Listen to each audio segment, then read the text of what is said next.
Not a day goes by where somebody doesn't say to me, "Chef, why does your steak taste so good? What do you do different? What's the secret?" And I tell people all the time, I don't have any secrets.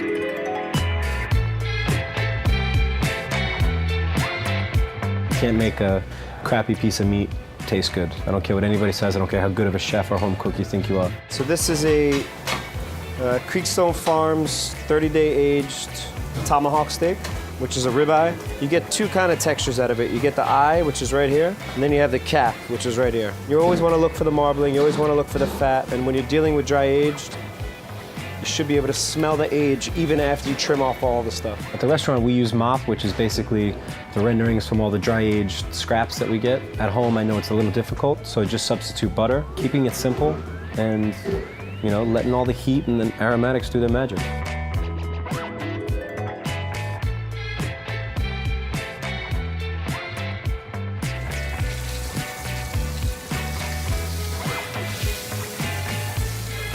The hardest part about cooking a steak is this part, where you just have to go like this.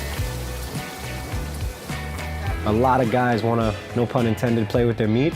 When you're cooking meat at home, you know, just put the meat in the pan or on the grill or in the oven and don't show off in front of your friends, just chill out. So you see how this is like a nice dark right there, but it's not all the way around? I want a complete layer of crust. I don't like to put the hot pan in the oven. If you place that into the oven, the bottom part of the steak that's going in that pan is now not going to cook at the same rate as the part that's not in the pan. If you want to learn how to take the temp on a steak by feeling it, start cooking some steaks and, you know, your eyes will open up pretty fast.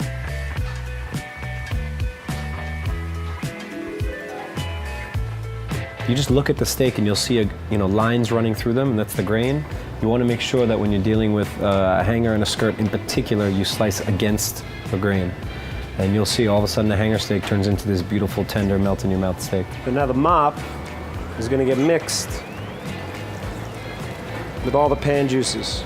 People should eat steak every night, every single night, 7 nights a week. People should eat steak. At American Cut.